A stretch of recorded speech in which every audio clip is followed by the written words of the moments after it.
Do you want to do that again? Yeah. Yes, please. Yeah, yeah. Okay. No Sorry problem. about that. It's all right. So yeah, we'll go again from Croft. From Croft, yeah. Yes. So we went to Croft to test, and there was a control fuse in the system that stopped us getting full throttle. You could only rev to a certain point just to give the drivers, the new drivers to that size of car, that power of car, a chance to build up to it. So we pulled the fuse because I'd driven plenty of V8 cars before with 500-600 horsepower, so that didn't bother me. So we pulled the fuse, and of course the American trainer lad that was across to show us how to drive these things on an oval, he heard this that was revving a bit more than it should have been, and we got into deep trouble for that. So the idea was, it's there for your own good, don't pull the fuse, learn and build up to these things. Right, okay, fine. Anyway, at Croft we were on the small track, and they're all right-handers. Yet when we get to Rockingham, they're all left-handers. So the oil surge problem, we didn't have quite the same magnitude at Croft because there were right-hand corners, and the oil was getting to the engine, but I don't think it was getting enough, because I think most of us damaged an engine that day, not by over revving them, but it was an oil surge problem. And we tried, for the good of the championship really, and the good of the series, and the good of the engine builder and everyone, to control what was said so that nobody went at the engine builder and said, listen, you didn't do this right. I think it wasn't quite ready for the job. Anyway, we managed to get enough of them all rebuilt and back for the test at Rockingham. And they required a different style of driving, because you had to be gentle with them. You couldn't jump on the throttle because of the way that the lock diff in the rear, it could just lock, and if you come off the throttle quickly, it would lock and it'd just spear you in the wall. And I think Nigel Mansell might have been there at that event at Rockingham when we did do the race, and I remember coming up to me and saying, when the thing decides to step out on you, don't have that natural reaction to give it a little bit of opposite lock. You got to steer the opposite way, because you won't catch it, it'll hit the wall. You got to go the other way and go down into the infield. So I remember that. I remember Nigel telling me that that was the way that you had to avoid hitting the wall. He'd obviously learned that through experience of clattering the wall in America when he went there. But they were actually really good things to drive. But when it came to the race, we knew, when it came to the race at Rockingham, we knew that we had a bit of a problem with the engine. We knew we were going to have to only run a certain amount of throttle. And on the straights we were fine, but around some of the corners, you could see the needle dropping on the oil gauge. So what we decided to do was we would choose a start number and a finish number out of a hat. And I was lucky enough to draw number 1. So I started, I think, on pole or thereabouts, but it was my race to win, because I'd been allowed to pick the number 1. And no matter who got where, the race was mine to win. So it wasn't fair. I've never won a race in my life like that, and it wasn't ideal. But in the bigger picture, we needed to make a spectacle of this event, because everybody put an awful lot of time and money into it. Rockingham had the marketing of it, Ascar, the guy, the South African lad that run it, he had put a great deal of effort in to make sure that it was going to be something big. And the downside, I suppose, Ascar in America doesn't run in the rain. You get a pass, it doesn't race on the Sunday or the Saturday or whatever, and then it runs the next day if it's dry. They don't run on wet weather tyres. Well, Britain's not very good at having sunshine every weekend, but I was reliably informed that at Rockingham, where this track was built at Corby, it had the lowest rainfall of any region in the whole of the UK. So it rained very seldom in this part of Northamptonshire. Now, I don't know if that was a car salesman that told me that story, but it definitely wasn't right. But if that was the case, maybe we could run these things more often. And it was going to be run between Rockingham and Lausitzring in Germany. And that was the idea, that we were going to go there and compete against the European lads. And it had a great story attached to it. And from my point of view, a few years previous, I'd been out to Charlotte in North Carolina and driven a Richard Petty NASCAR in anger at Charlotte with the guidance of the Richard Petty team and Richard himself. I love NASCAR, absolutely love it. I know you could argue that in a 500-mile race it's boring, and yet it probably is for 450 miles. But for the last 50 miles, then it's all hell breaks loose. Everybody's real free for all. I understand that. I get all that. And it was just something about NASCAR and the good old boys and Dale Earnhardt, and he was just, I met him. I was fortunate enough to meet him because after we'd been to Charlotte, the final round of their championship that year was at Atlanta. And I went to Atlanta and was lucky enough to meet Dale Earnhardt. Now, his nickname was the Enforcer. The Enforcer, yeah, or Intimidator, Enforcer, I think it was. And he was an intimidating character. He was a scary man to meet. But everybody in America loved him. It was his franchise, that Earnhardt number 3 franchise, the merchandising, and now Dale Jr. The Earnhardt name has been the biggest thing in NASCAR forever.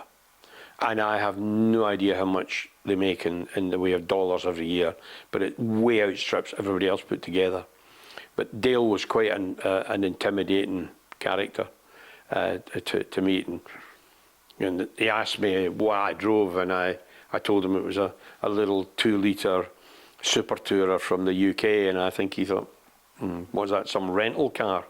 So I don't think he was impressed by what I drove, let's put it that way. So I would have loved the chance to go and drive in NASCAR events in the US as a career. I would love to have done that because I just think it'd be something special. It'd be my style of driving, a bit of push and shove and a little bit of rubbing and all of that. But sadly, never ever. I didn't get my sleeves rolled up and go chasing it because them good old boys don't like people coming in and upsetting the balance that they have in their championship. So I never got the chance. And I'm going to bring it back a little bit. How did you actually get involved with ASCAR at the start? We were approached at the race car show where they had one on display, and I think Mike Jordan was involved in that car.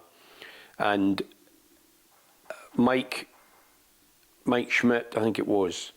Mike Schmidt was the guy in charge. He was the South African who was pushing the championship. And I had just come off the back of a successful decade or so of racing super touring in the British Touring Car Championship.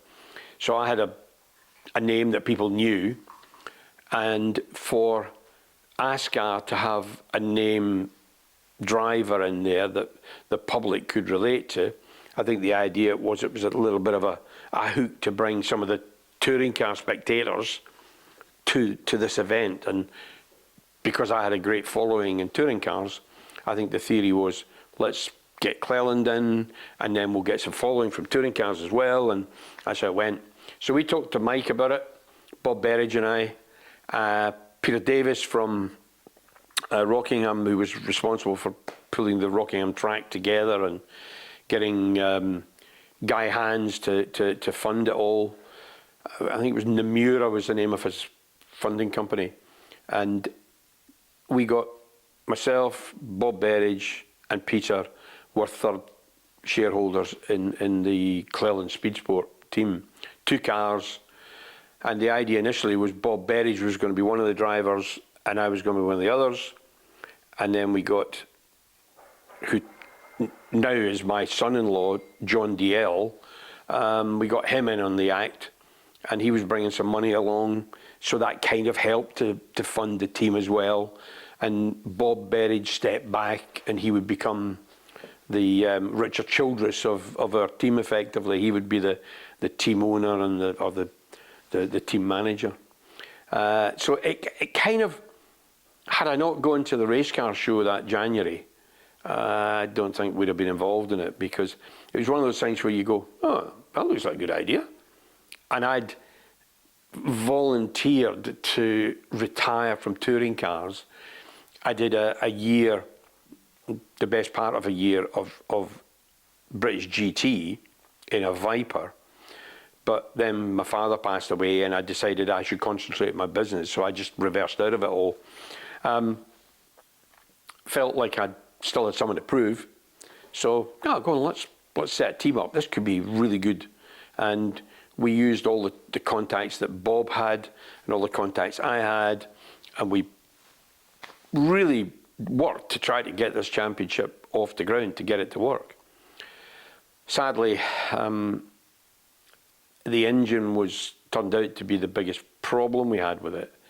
And I think at Rockingham that day, we managed to finish the race, and I don't think any cars died in the race itself. Maybe one of them, I think, did. The young lad, yeah, there was a young lad driving one of them, and I think it blew up, but the rest managed to get to the end of the race with probably very little oil pressure.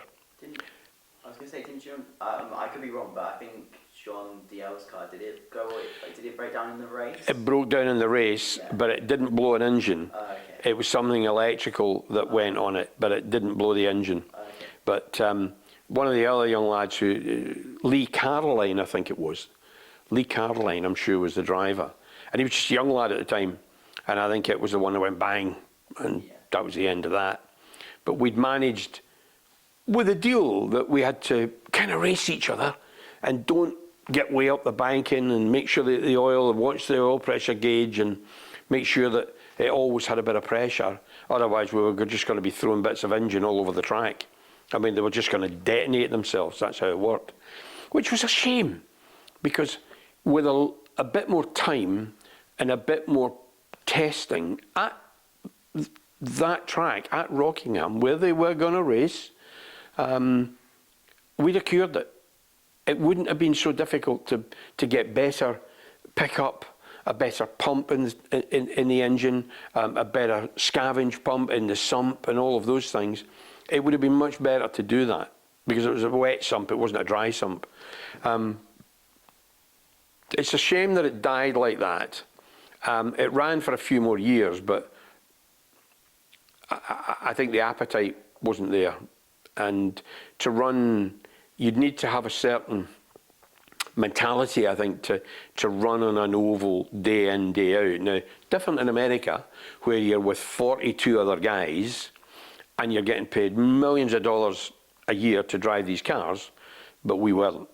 We were funding what we were doing. And for me, I'd been a paid driver for years. So to now have to fund it myself, with a view that we would only allow so many in, so as a franchise, that was the idea. We would only allow so many of them in. The franchise would be worth X. So when I decided that I wanted out, I could sell my franchise to someone else that wants to come in. So I had an asset. I had more than just a car and an engine or spare engines. I had a franchise number, and I would be able to sell that on. So that was the whole idea. And I think that's what happens in America. It kind of happens in British touring cars nowadays. You can't just decide you're going to... There are only so many tickets that teams can get to enter British touring cars now. And Alan Gow is quite careful about how he controls that. Not too many, not too few. And that was effectively what ASCAR was going to be all about. It had all the great plans, and it had all the great ideas about making it work, but it was just a great shame that it really didn't, you know. And when you entered it, what were the initial promises to you? How was it pitched, essentially? The idea of me getting involved in it, how was it pitched? I think it was just exactly that. It was a business proposition that you know, if we do this right, then you're going to put X amount of money in to set the team up, but you will have a value some years down the line that when you decide you've had enough of that and you want to go off and ride horses or race some other form of things or fly airplanes, you'll have an asset. You will have this franchise number that you can cash up and sell to somebody else that wants to compete. So as a business perspective, it had some legs, but I'd raced cars since 1971 or 2. I'd been racing cars. So to come out of British Touring Cars, which was at its height in the late 90s, and it was just such a buzz, to then come to do nothing, it really sold me the idea, I need to get back into motorsport somehow. And this was a great concept, because my love of NASCAR anyway I was there. I was sold on the idea. I was sold on oval racing. I just, big V8s and a bit of close contact and 200-mile-an-hour stuff, inches off each other. I was sold on it. Just show me the car, let me in it.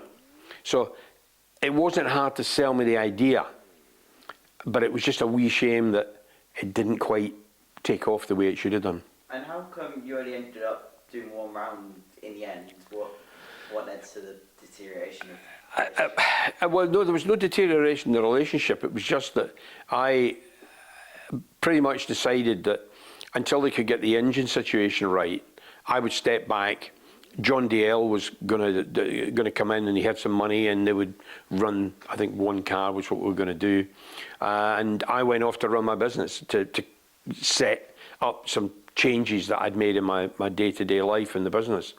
So it wasn't that I fell out of love with it at all. It was just that there were other slightly more important things. And had I got my business, well, I did get my business up and running properly, if I'd had time then, I could have gone back and gone, right, where are we now? What are we doing? So it wasn't that I fell out of love with it. It wasn't that we parted in a bad way. In fact, Bob Berridge used the name Speed Sport in a business that he took over the limited company part of it, and he used that Speed Sport in a future business that he ran. So, no, we were there. We were committed to this. It just happened to be that some of the infrastructure didn't quite work the way it should have done. Mostly the engine problem, because the car itself, it wasn't so complicated. It was brutal. It was agricultural. It wasn't a hard car to set up, and it just, the engine was the bit that let it down.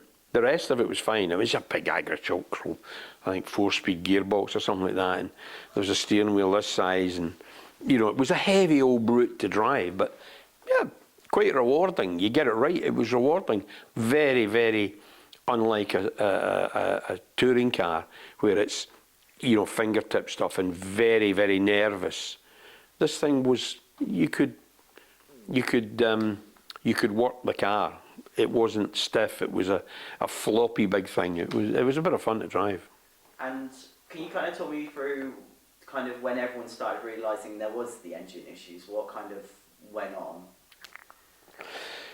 Yeah, that really became apparent at Croft, and we were all in the literally, I think it was one big open garage at Croft in those days, and we were all in there, and car by car they were coming in going, have you got a problem with oil pressure? Yeah.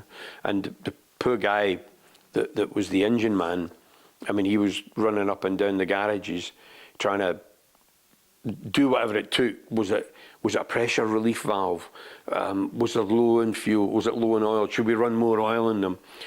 And literally, I think it was the pump the scavenging of the oil that was then redistributing it through the top part of the engine wasn't happening. It just wasn't efficient. As that would be my memory of it. But then, of course, when you're on a high-speed oval and you're doing, I don't know, on one of those things at Rockingham, if you weren't having to conserve the engine, I think you're doing 160, 180 miles an hour, something like that, and you're up on a bank. Okay, it's not a steep bank at Rockingham, but you're up on the bank, and the oil is sloshing away from the pickup points, and then it doesn't take long for it to have no oil going around the bearings where it should be, and then it's bang. And that's if you don't watch the oil gauge. You watch the oil gauge, you could see it dropping, and you knew that you were in trouble. You know, that was the problem. And it's just it's a shame that there wasn't the money. And to be fair, I think most of the teams that were involved, we didn't have millions of pounds. You know, they weren't particularly well funded. A lot of the teams had come from oval racing, where it's relatively cheap to compete. And now we're in something different. We're in the big league, and these engines weren't a fortune to buy, but if you were chucking an engine at it every 5 minutes, it didn't take long to become expensive. So I really felt sorry for Mike Schmidt, who was the brains behind it, really. I felt sorry for Peter Davis at Rockingham, because they had made a massive effort to get the track ready with a view that IndyCar would come, they would race there, they were going to try and get NASCAR across, and you know, all of it. It was a brilliant concept. It just didn't come to fruition. I think everybody lost the appetite with it, because what happens if we bring across 3 dozen IndyCars and 43 NASCARs, and it rains for the entire week and that weekend as well, then you know, it's a waste of time. It rains in America, but not as often, and certainly not where the bulk of the tracks are. Yeah. And if it does, you've got a free pass. You can go on a Monday if it's dry, and they'll race then. And what I was going to say as well, so you noticed the oil issues at Croft. How late was the decision then to make it a demonstration race at Rockingham? I think we knew from the point that we all had trouble at Croft, and I think virtually every single car had a problem at Croft, and obviously the faster you went, the more you were putting the engine under strain, the more you were asking the oil to be somewhere it didn't want to be. So we kind of quickly knew that was the problem. The engine builder didn't think he could redesign and rebuild all those engines that quickly. And we then agreed that, I can't remember the timescale between the test at Croft and then the actual event at Rockingham, but it was the only way it was going to work. And a few of us put our heads together and said, we can't cancel this, because this everybody's put the effort in. The spectators are coming to watch it. It's been marketed as a new series in the UK, and it would have been embarrassing for all involved for us to pull the plug on it and say, we've got an engine here that won't go around an oval track without blowing up. Well, excuse me, but was that not what it was designed for? And yes, it was. So it was massively embarrassing for those involved. But I think we did a reasonably good job to keep that quiet-ish. And then it was just a matter of getting all the drivers together. We had a briefing the morning of Rockingham, and it was, lads, we got a problem here. These engines, if we drive this like it's a race, like we're going to be flat out for the however many laps it was going to be, and I can't quite remember what it was going to be, 150 laps or something, I've no idea. We're going to blow these cars up. There's going to be shrapnel all over Northamptonshire. So that wasn't happening. Here's what we're going to do. We're going to make a race of it. We're going to make it look exciting. We're going to rub each other up and down. We're going to be this close, that close, whatever. And here's the hat. Pick your number at the hat. And whatever number you get is the position we need you to be in at the end of the race. And I ended up with number 1. I ended up clambering out, and it was difficult. It was quite embarrassing and difficult to do, I've won a race, but I haven't. I've been gifted a race. I've got to get out of the car, going, yeah, for the cameras and all that, you know, fantastic. And the trophy, I think, was about so big. It was a monster thing. And, you know, I'm on the top of the car and I'm giving it Yahoo and all that. And I have no idea what the other drivers thought. This lunatic thinks he's won a race here. Well, it was embarrassing. But my name's in the books that I won the first ASCAR race at Rockingham. Whether I won it or whether I was gifted it, it's slightly academic. Yeah. I was gifted it. End of. I didn't even get to keep a trophy, which is frustrating because it was huge. It was as big as me. I've seen the pictures. Yeah. It's like, what, that big? It was huge. It was typical over-the-top American-style trophy and everything about it. But even though we managed to scrape to the end of the race, I think the press and the PR that it got wasn't as brutal as it could have been.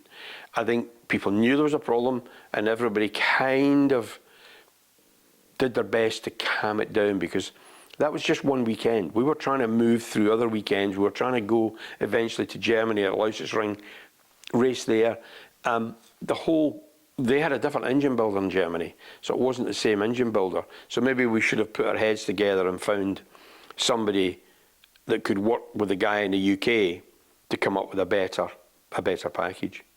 But the concept was great. The racing could have been fantastic, and maybe it is in its own little mini microclimate in Northamptonshire. Maybe it wouldn't rain very often there, and maybe we would have got the opportunity to do many, many races there. But it just kind of lost its appetite quite quickly.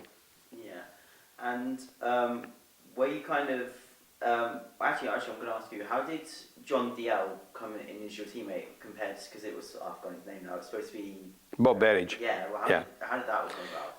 Well, Bob had been a friend for many years. He ran a third Vauxhall in the British Touring Car Championship one year to back up my efforts in the championship. So I knew him.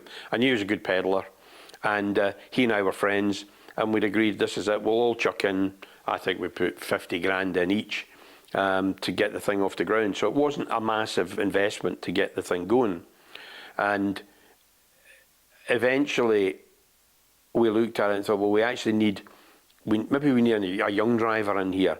And John DL, I knew John DL because he's now married to my daughter, so it was a bit of a incestuous relationship there. His brother Ryan was racing and had been racing professionally in America for many, many years. And I think his dad decided that, well, John's been out of racing for a wee while. He'd done single-seaters, he'd done Formula Renault, I think it was.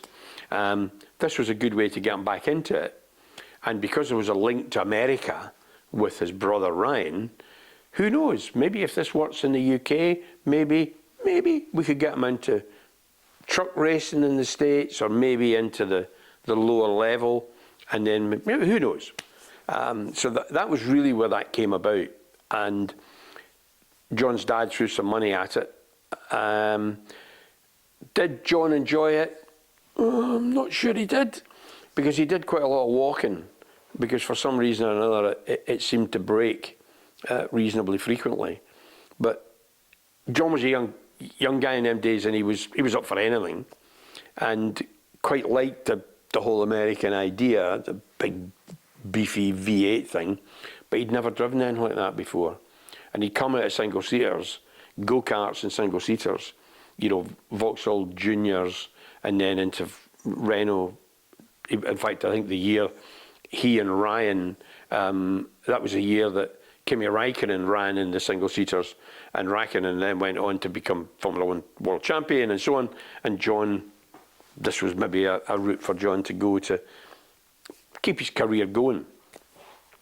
But I think even he lost the enthusiasm with it, or maybe his dad lost the enthusiasm to keep throwing money at it when we weren't actually winning, and it didn't turn out to be what we were all promised. Yeah. You know? And I was going to say, the car numbers weren't I think there was supposed to, well, I think you were aiming for 32. There was 19 entered and 12 actually started. Was it always a bit disappointing that it never really reached its grid number potential? Because I'm pretty sure Rockingham had 44 grid slots for it. Yeah, I mean, I think the idea, I mean, any race needs numbers, even if there's a bunch at the back that are just making the numbers up, they're on the grid. It makes it look fantastic for the spectators, and when they're all trundling around on that pace car lap, you know, it's like, whoa, the noise and the sound and all of that. I stood at turn 1 at Daytona for the 500 a few years ago and listened to 43 cars coming around to start the 500, and wow, you can, the ground vibrates, everything is just noise. And I think that the noise and the smell and the sound of ASCAR with the big numbers, if we'd been able to get it at Rockingham, that would have sold it to the public. It absolutely would have sold it, because, you know, way around the back of the track, you still hear them, you know, because they'd be flat on the floor. It just, if we could have got the numbers, if we could have got the success out of it, but I think looking back, motorsport's a really incestuous business, so everybody knows what's happening. So those that maybe were doing touring cars, that couldn't afford the big budgets to go touring cars, what's that ASCAR thing? Oh, they're having trouble with engines. Let's not go there. Which is a shame, because some of these lads here could just have come in for a lot less money, bought a car, set a team up, and we're good to go. And if we'd got the 40 cars or whatever we could have run, whereas, as you say, I think Rockingham and Lousett's Rink could actually have run 40 odd cars. 40 of those, that would have looked good, it would have sounded good. It would have been something pretty special. Mm-hmm. Yeah, and why do you think, actually no, do you think one of the reasons people were entering it as well is they saw it as kind of a European way of getting to the American style of racing with NASCAR? I think anyone that thought that if they were successful in Britain, or that series that included the German one, they would automatically get a ticket to the United States, they were kidding themselves. That would be pretty naive. You don't get into NASCAR easily. You graduate through dirt track, you graduate through all the other lower levels, the daft, funny looking wee cars that run on dirt tracks, or normal ovals that lead up to that. It's a bit like saying, you know, NASCAR is the Formula One, if you want, of America. You don't just go and get straight into Formula One, you come up through the levels. And it's the same there. You can't run at Talladega or Daytona flat on the carpet at 200 miles an hour for 500 miles without the building up to that. That's not happening, no matter how clever you think you are. I've done hundreds of races over the years, but even I would have had to draw breath if I was thrown into a grid of 40 odd cars on a NASCAR race at Daytona or at Talladega, where it is flat on the floor for that length of time. It would have been just someone else. Yeah, and why in the end do you think it didn't really work in the end of the series? Why do you think it never really took off? Maybe because it was only one track. Yeah. Maybe because I don't think we ever really raced at the Lousett's Ring. Yeah. I'm nearly sure we didn't. I think people got bored with the idea that it was Rockingham. Yeah. And, you know, I think Jason Plato, when he came out of touring cars, and I can't remember what year it was, and he talked to Bob Berridge and the people at Rockingham about joining in, and I think he maybe did one or two races. I'm really not very sure, but I think even he couldn't see the long term in it. Yeah, sorry, but I think I read his book, and I think he mentioned in his book he had the idea that he could do this and then go and do the NASCAR style stuff, but obviously there wasn't that connection. There's not that connection, and America's a very insular country, and as much as I'm not sure half of Americans know where Britain is anyway, and I'm not sure that they would be in any way interested in bringing some Brit over to go into their Premier Saloon Series. And, you know, really? We're not giving him a seat. You'd have to prove your worth, and you'd have to prove it in the lower levels. Shane van Gisbergen, the New Zealander, won everything there was to win in Aussie V8s in Australia. He's driven sports cars, he's done all manner of things, and even he's having to work really hard to get a full-time gig at NASCAR. Marcus Ambrose from Australia did the same, won everything out there, went to NASCAR, managed to get a good competitive seat, and only ever really shone when it was a road course. That was the only time that he really shone. On the ovals, he was there, but he wasn't. Dario Franchitti, he came out of IndyCar, and Chip Ganassi was his boss. He said to Chip, would you run me in NASCAR? And I actually think this is how it worked, because I remember asking Dario, you know, what did you think of this? I could never understand him, could not get him to work. And poor Dario was stuck into something he really didn't like.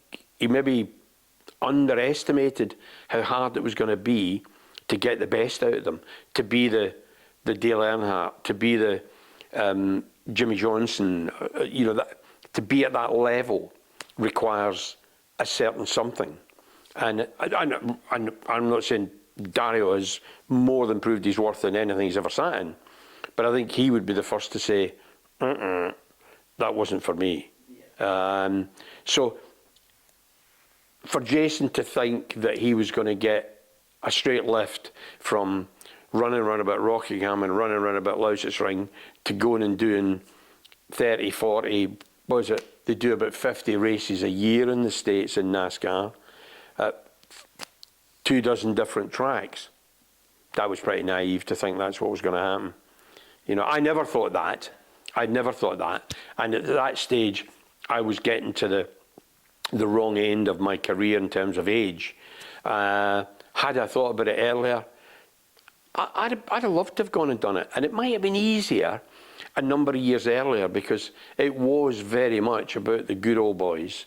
And if you could rub them the same as they rubbed you, maybe you could get in there. I don't know. I'll never know. But I loved it. I would just have loved it. And actually, how did the test come around for you when I've gone Richard Petty? Was it? Yeah, it was a Richard Petty car. I'd done, I think, I can't remember what year it was, but I had a really good relationship with Autosport, and John Kirkpatrick ran the race school at Donington, and Richard Petty came across, and they put him in one of the Vauxhall race cars at, it was a saloon car at Donington. And the kind of relationship then became, well, listen, next time you come into the States, you know, we'll put you in a car there, bring a driver, I'm on there. Anyway, part of my deal, I ran with Autosport on my crash helmet for years as a personal sponsor. And I had a great relationship with the people there. So they put it together that we met a guy called Mike Bailey over there, who was involved with the press and NASCAR, and John Kirkpatrick, myself, and a couple of photographers. And we went out there and we went to various teams. We went to the Richard Childress. In fact, we went to quite a number of teams. But I met Richard Childress, who ran Dale Earnhardt's car. Had a long discussion with him. I met Richard Petty. And what they did was at Charlotte, they put out a car, me behind it in a Petty car, and he trailed me around until we built up and we built up and we built up.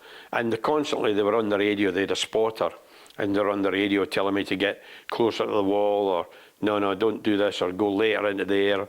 And it was good, it was really good.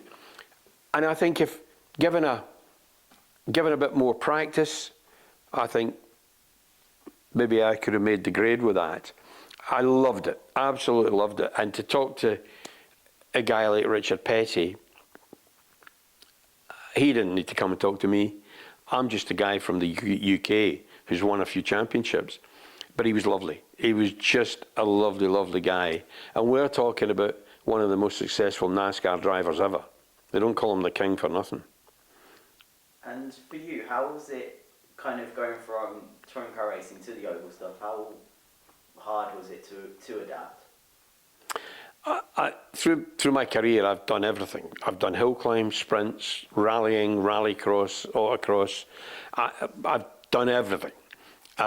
There's very few formula that I haven't driven. I've not been big into single-seaters, but I've driven a lot of big, powerful V8 cars.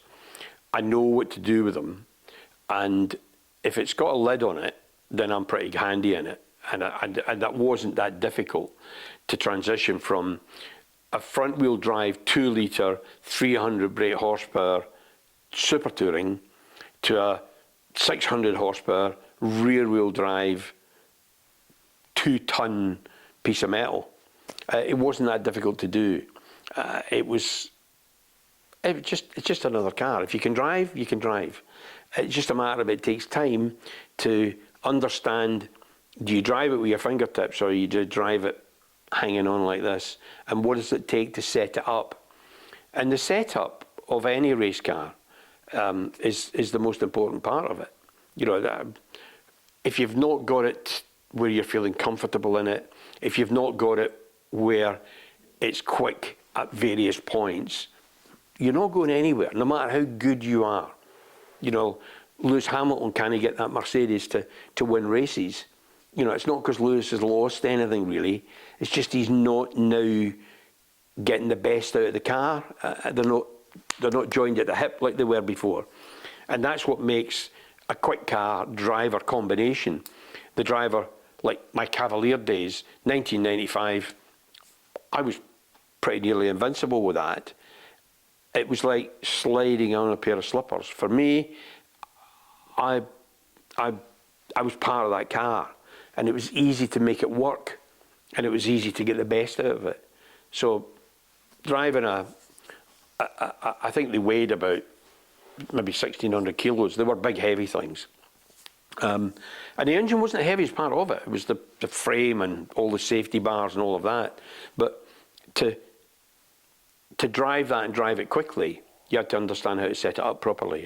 And they have a completely different way of doing things on an oval. You know, you've got stagger on them and you've got different tyres and quite complicated.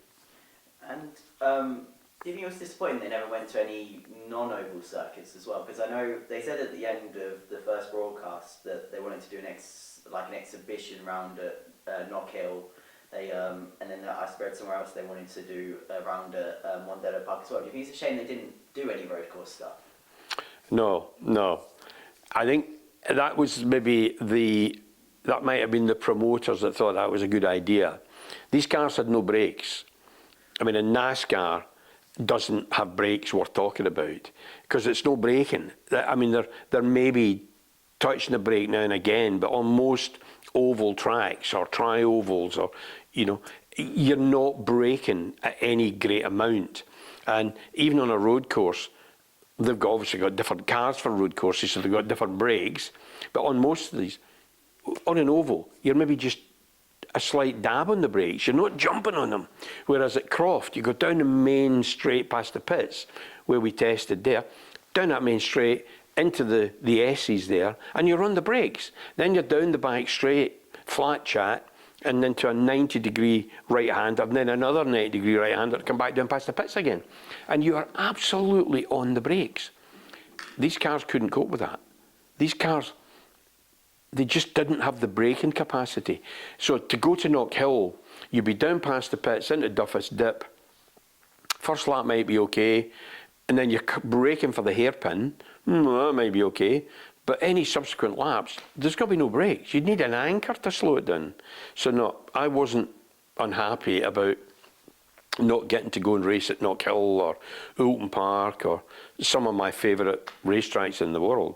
Not a chance. Those cars were designed to race on ovals. Yeah. And there are different ways of slowing them down on an oval, and it's not just a middle pedal. So, nah, that would have been disaster. Yeah, no, I have. in the years following, because some people still run them in some series, just like some club ones. I've seen one. It was I don't know what the series was called, but it was supporting the What I Hate's trophy, and it's great in a straight line. We got to Cops Corner, and it was as slow as a bus. It really struggled around the corner. But what I was going to say as well, did Peter Davies was he still investing in your team by the first round? Because I know before the track opened, he was kicked off the board of directors, I believe, for Rockingham in the end. So how long was he involved in your team for? He was involved in the team until we sold it. He was still part of it, even although he was no longer on the board of directors. He'd chosen to be part of it because he believed in the series. And like the rest of us, we had a vision that if we could get this to work, we have a franchise we can sell. But whilst we have got it, maybe we can do the merchandising the same as the guys in America. We could build that up, and there could be an earner in that too. And the idea was that you know maybe we talk to some of the sponsors like Goodwrench, like DuPont, that they have in the States, because they are already tuned into how successful NASCAR works for them for marketing. So it wouldn't be hard to convince them that we're doing a British version of this. Can we bring you in here to support? So it's a shame we never got to that stage, because I'm quite sure we could have built something big. But Peter was involved till the point at which I said no. I'm just going to sell my shares in this and move on. Do you know when around you did sell your shares in the team? Not from memory now. We're going back. I know I probably didn't get much back for my investment, but I got a bit of fun. But I've wasted money in worse ways. And where was I going next? Oh, that was it. So you just spoke about the kind of trying to get the sponsors into the series. I think your car in the end, I think I've seen photos, had a mobile. Do you be sponsored by Mobile One? And yeah, so how hard was it actually trying to get the sponsors into the series? I think the Mobile One, I'm not even sure there was any real money attached to that, but I had Mobile as a sponsor on the touring cars for years. So it wasn't so difficult to contact them, or Phillips Car Stereo again, people that I'd had relationships with, and try and bring them in. But to bring a sponsor in, you need to offer them something.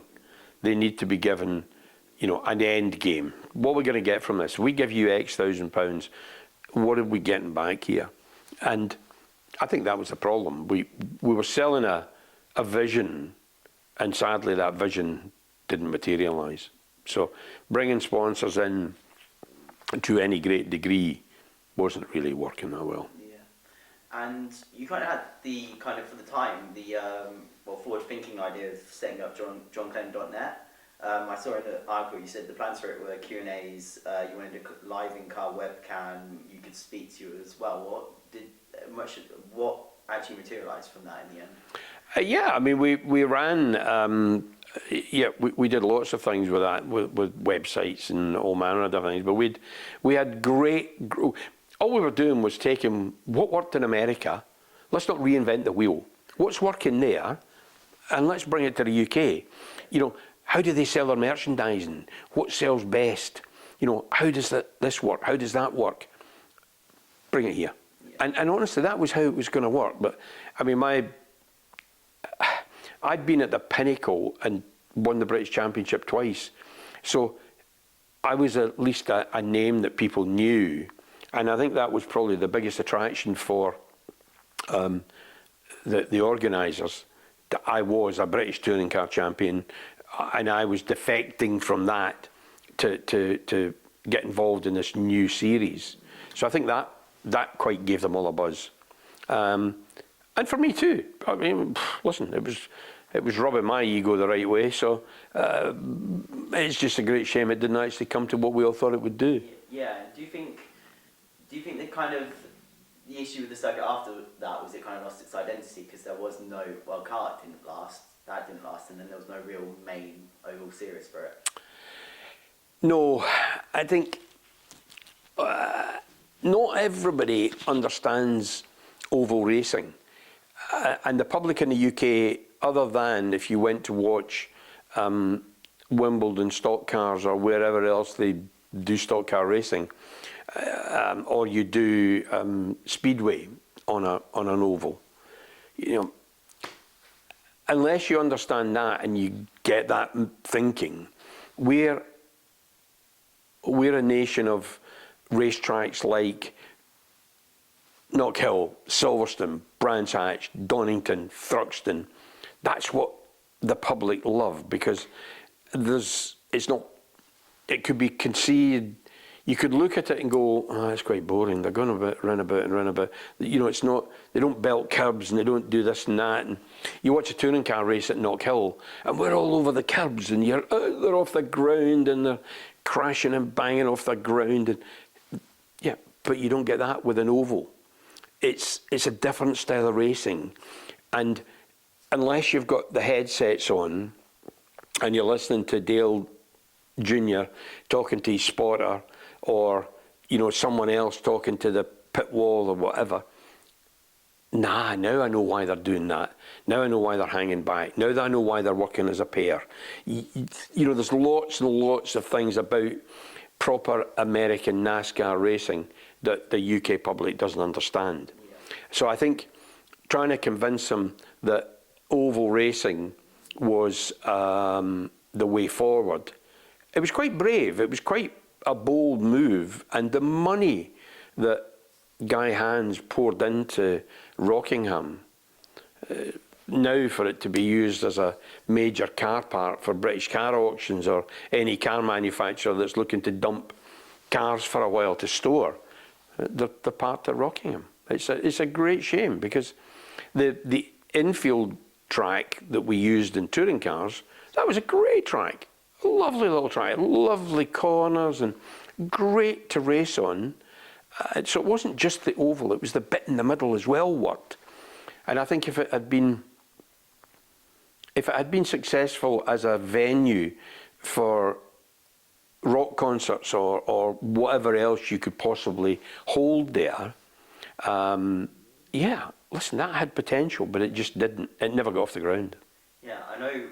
When they did try and do the concerts there, I was speaking to Charlotte and she said, no, it wasn't Muckbusted, I think it was just Busted at that point, and they had The Darkness, and she said those two went well as concerts, but then when they got 50 Cent over, it kind of became bigger than the racing, and then the issue was they got a poor attendance to the race, so then they had a poor attendance to the 50 Cent concert as well, and it kind of, yeah, it didn't really work. Anyway, but I was going to say, why did you end up picking, did you pick the Monte Carlos, the Chevrolet? It didn't really matter. Yes, we did, because it was, yeah, the Chev was, that's what I wanted.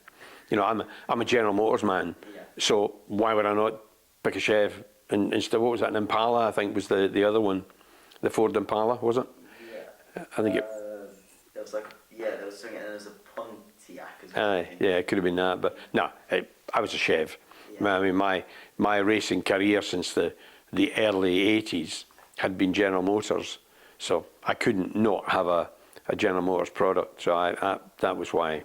I mean, I've literally, in all the racing I've done in saloon cars, I think I've only driven 2 or 3 Fords as opposed to all General Motors product, and the 2 or 3 Fords were when I was in Australia at Bathurst. Most of the time I've driven General Motors products anyway, so I'm kind of through and through. And something I didn't ask you about as well. So did you actually have spotters as well for the demonstration race? Or no, we didn't. No. Did you have them at any point? Not to my recollection. I don't think we did. I'm nearly sure we didn't, because we could see what was all happening. We'd already had it planned out. Yeah. Michael Vergers was one of the drivers in it that I knew, and he was a pretty handy peddler as well. Yeah. And I think he was miffed that I'd pulled the straw to win the race, because he'd have done anything to. He was progressing through his career, and he wanted to move on to. There was quite a lot of guys that wanted to move on and use it as a stepping stone, and hopefully it would grow up to be really, you know, the UK's NASCAR growth series. Yeah. But it just never got off the ground, which is a shame. And do you think it's kind of, do you see any way back for the circuit now, do you think, or do you think this is kind of writing on the wall for it. I think that the nails in that coffin now would suggest that I don't even know if the track is still intact. They've done basically the oval part for some reason on the last corner of the oval. For some reason, Cinch have like re-tarmacked that, but then haven't done anything with it. And then the infield, they're using as like a Top Gear test track, but for Cinch's YouTube channel. Oh, so right. They've been doing bits with it, but then over the last year it's gone quiet again, and they've just kind of been putting cars on it, taking them away, putting cars on it, kind of thing. I understand it's a car park now for manufacturers and car rental companies that park all the product up. So would it grow? Probably not. There is probably more safety related issues nowadays. Not that I think it would fail on that, but I think people died. Dale Earnhardt, for example, died hitting the wall.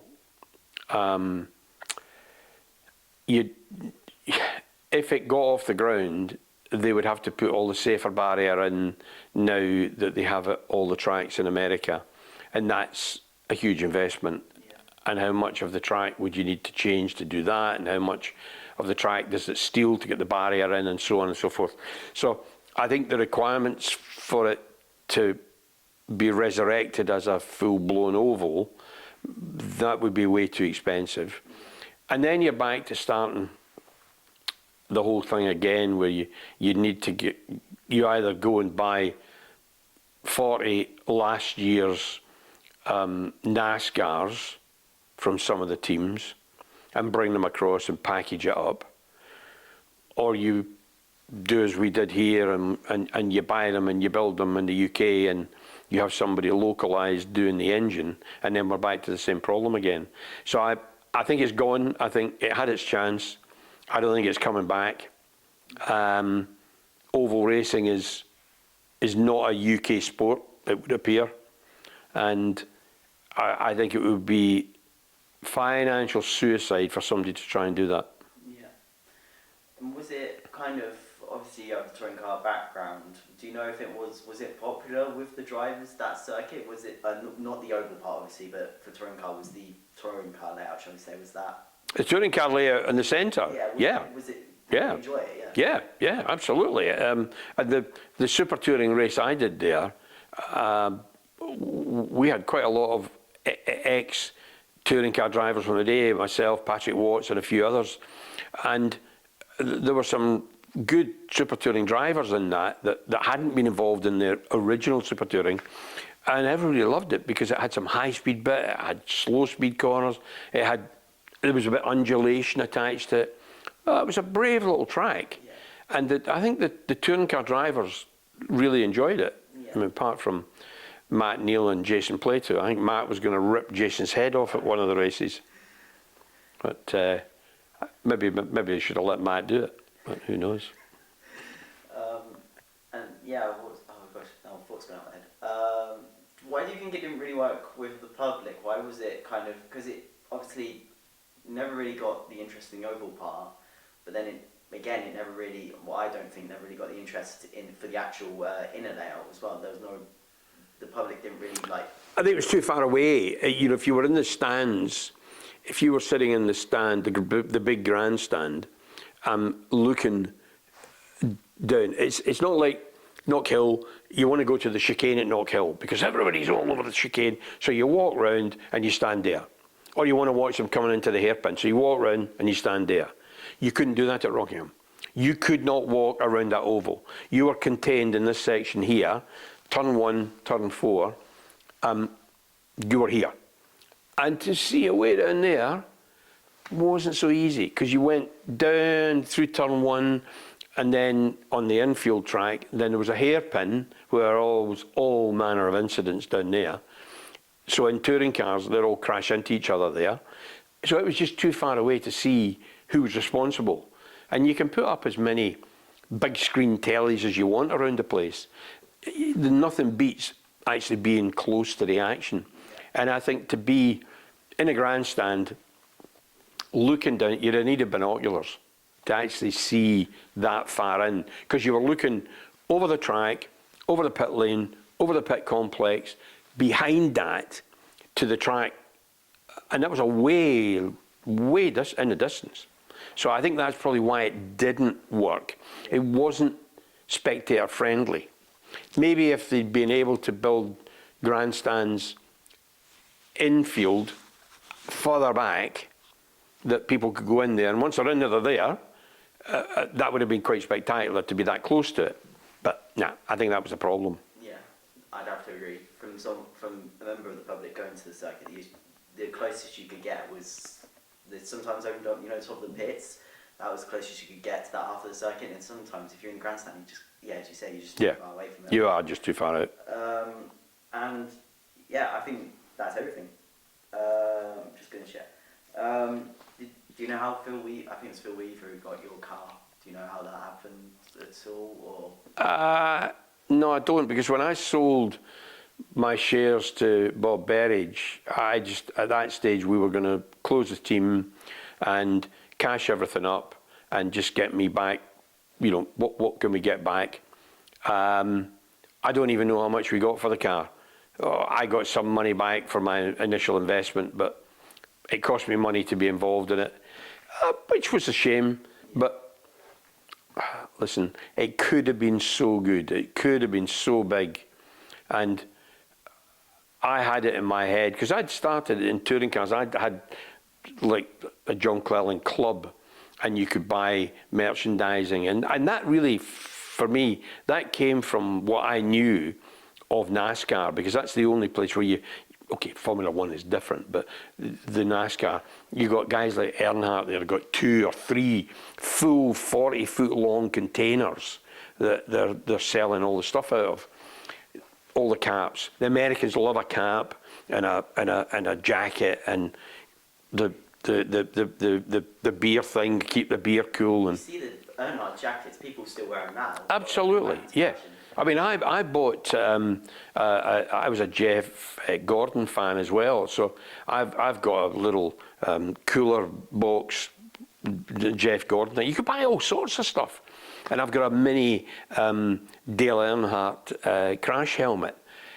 So you could buy all that. So I'm into that. I'm thinking that's fine. So I've created. I did badges. I did small crash helmets. I did T-shirts, jerseys, jackets, all sorts of stuff, and that was working quite well. I was getting a few quid for it, not an awful lot. So I already had that in my head, that when we go ASCAR, if we could get this to work, we can make some money off this merchandise. That was the plan, but it didn't get off the ground, so I didn't get to sell my £1 million worth of merchandising. And the last day I was just going to add as well, obviously you still have your Vauxhall, well, you got your Vauxhall back. Do you ever miss the ASCAR, driving it, or the experience of it? No, I think it was. There are some cars that, I mean, I didn't want to buy back my Vectra. It was just my son decided that we should buy it because there's a historic series for it. And I thought, that would be quite nice to have that, and I'll leave it to my grandkids one day. They can do with it what they want. There's some cars I've raced in my life where if I ever see them again, it'd be too soon. So I'm not bothered. ASCAR, had we got it off the ground and had we won something and had I genuinely won a few races with it, I would probably would like to have that back.